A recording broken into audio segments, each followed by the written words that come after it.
Mnakuja hivyo mkiongea hivi. Action. Maneno ya kitu. Kuja pamoja. Mkuja. Mspread sana. Baringo Liberal Minds. We come before you with humble hearts. Father, we pray that wherever Vivian is, may she find favor in the hands of her abductors.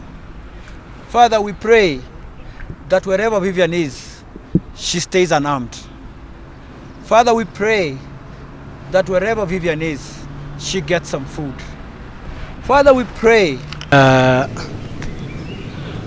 It's with a heavy heart. It's with a heavy heart that we call upon the people whom we bestowed our leadership on to bring back our girl. I want to take you through what Vivian could be going through. It's a Sunday. Each one of you is in church with their family. Tomorrow morning, you will prepare your kids and they go to school.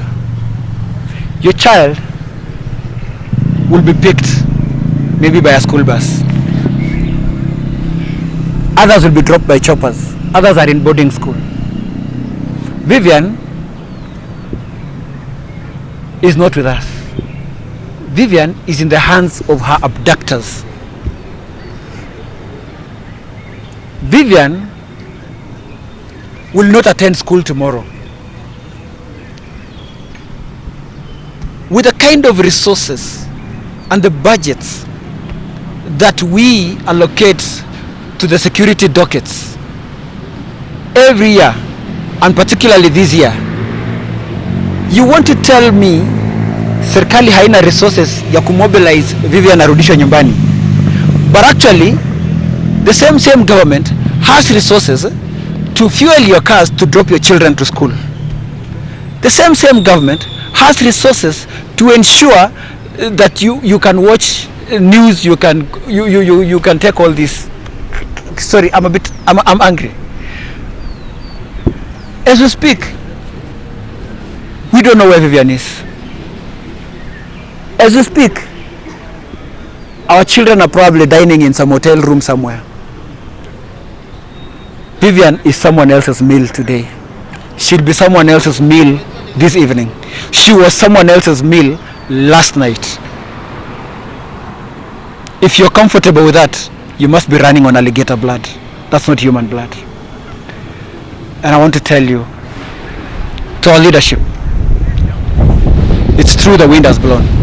And they say when the wind blows, we will see the hands on us. Well, we are seeing that hands on us. And with that, let's say a prayer for Vivian. Anafaa kuwa anashughulikia such cases.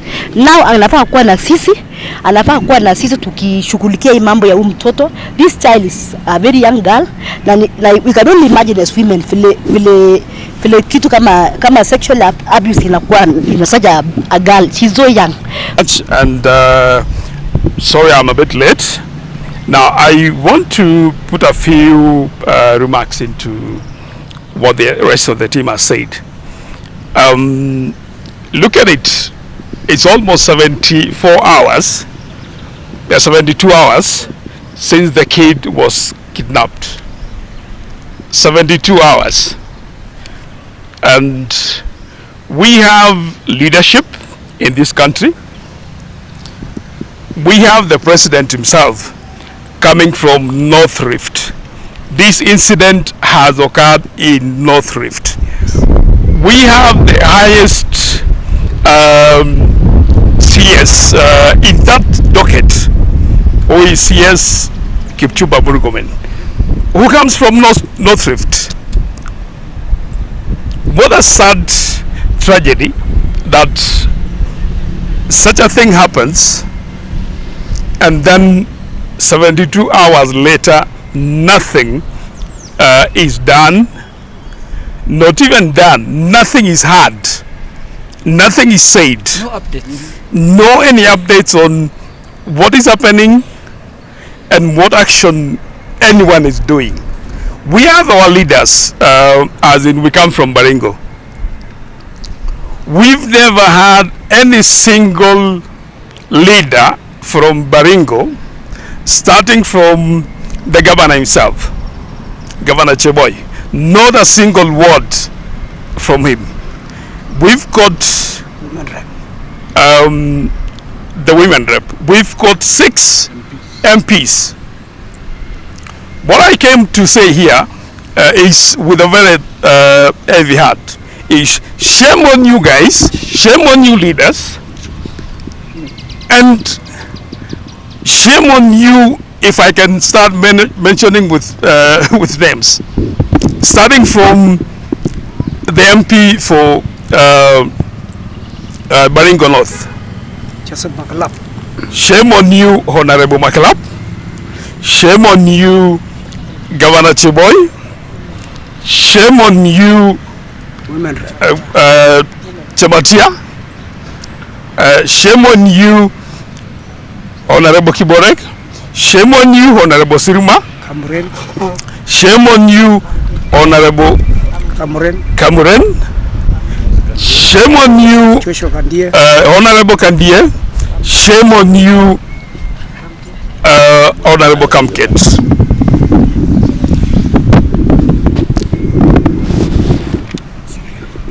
And we are saying this because this thing has been happening. We campaigned for this government, and one of the things that we knew that was going to happen was end of banditry. Now it's even escalating more than when we didn't have the government, which is very sad. And when you look at the situation, it looks more of a choreographed incident, because what, for God's sake, do we think, if that was your daughter, the leaders that we've just said, would you be sitting quiet somewhere, sipping tea, having a drink, chatting with your colleagues, when your child has been away, abducted by bandits for 3 days?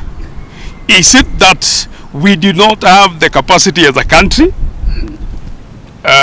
to tame banditry?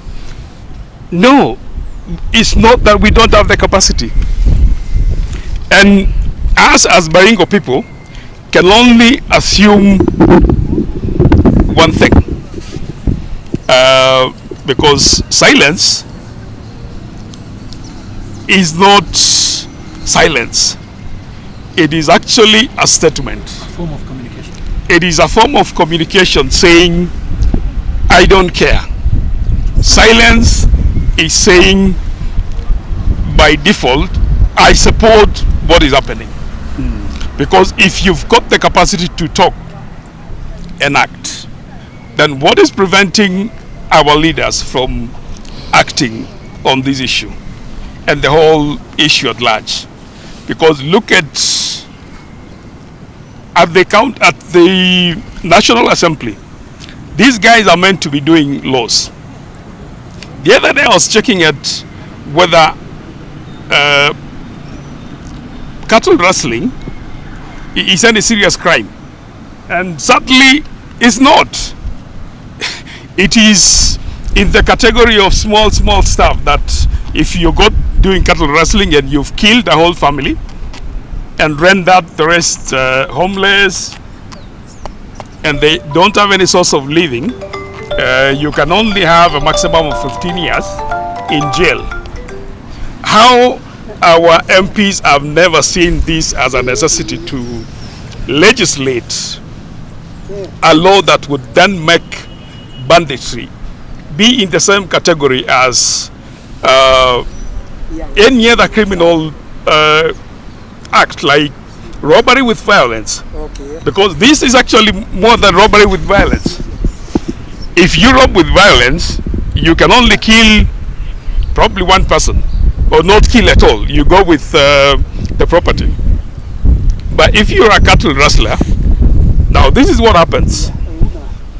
You kill, and mostly you kill the whole family. So you've already killed. You've gone with someone's wealth. You've robbed, in essence. But incidentally, it's not considered as robbery. I don't know what it is, because it's like someone was taking care of your cows and then you've just gone to take them back. So it's not robbery in law. It is just taking cows. So the effect of that is you've killed people, you've robbed, you've taken their wealth, and you've left the rest of the family suffering for the rest of their lives. Because now they've got no source of living. You've taken all their... But our leaders do not see that as a serious crime. It's just seen as a small thing. So, to conclude my statement is, there's a famous saying that they say they came for the socialists. And I didn't mind because I was not a socialist. Then they came for the trade unionists. I didn't care because I'm not a trade unionist. Then they came for the Israelites. I didn't care because I was not an Israelite. Then they now came for me and had no one to run to. So this is my statement to our leaders. It will soon catch up with everyone if we keep quoting this vice and calling it small names so that people don't get arrested and they don't get punished. It will soon catch up with all of us, because as it is, families are already moving away from that area. They are moving away from their land. They are moving away from where they've known as their home. So where are they going to? And this menace is progressing up. So eventually it will catch up with everyone in Baringo at the end of the day if we're not careful to act. Thank you. Yeah, so finally, ma'am. Yeah? She is tuseme 13, 14 there. Si ni kweli? Yes. Amekuwa abducted na watu wako na guns. These are people, they live in the bush. What do you think? Unafikiri wanaambia mama sasa kula toto? Yeah? Definitely kuna vile wamejisort. Yeah? You can imagine the pain that child is going through. Imagine the pain the child is going through. It is evening. Saa hii tukitoka hapa, kila mtu anaenda makwao. You go and rest with your child. Huyo mtoto, she's giving rest to those people. Yeah? You don't know how many there are.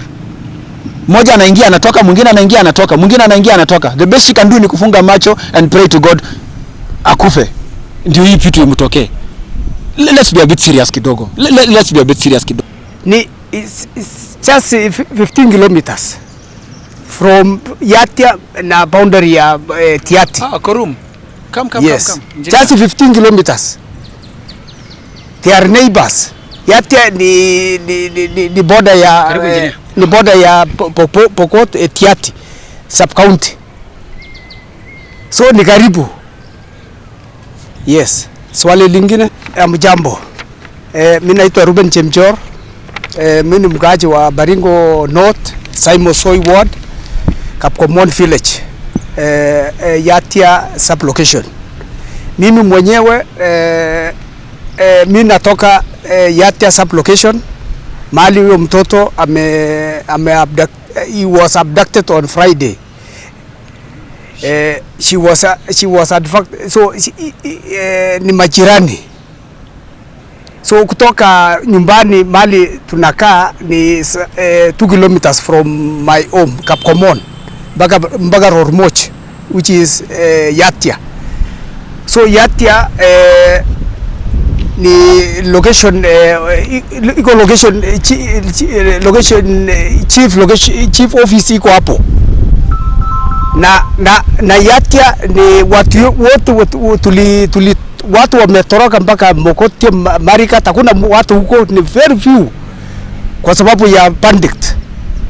Huko ni field ya bandit na askari wako tu hapo some 3 kilometers away from there. So hakuna askari sijui wanafanya nini. Yes. Dear friends, finally, the Baringo Liberal Minds is hereby giving an ultimatum. of 24 hours, if Vivian is not brought back to her parents in the next 24 hours, we will take the next action, including calling our members to the streets, including calling our lawyers to go to the courts, including any other thing that is legally acceptable. Ladies and gentlemen, it's a sad thing.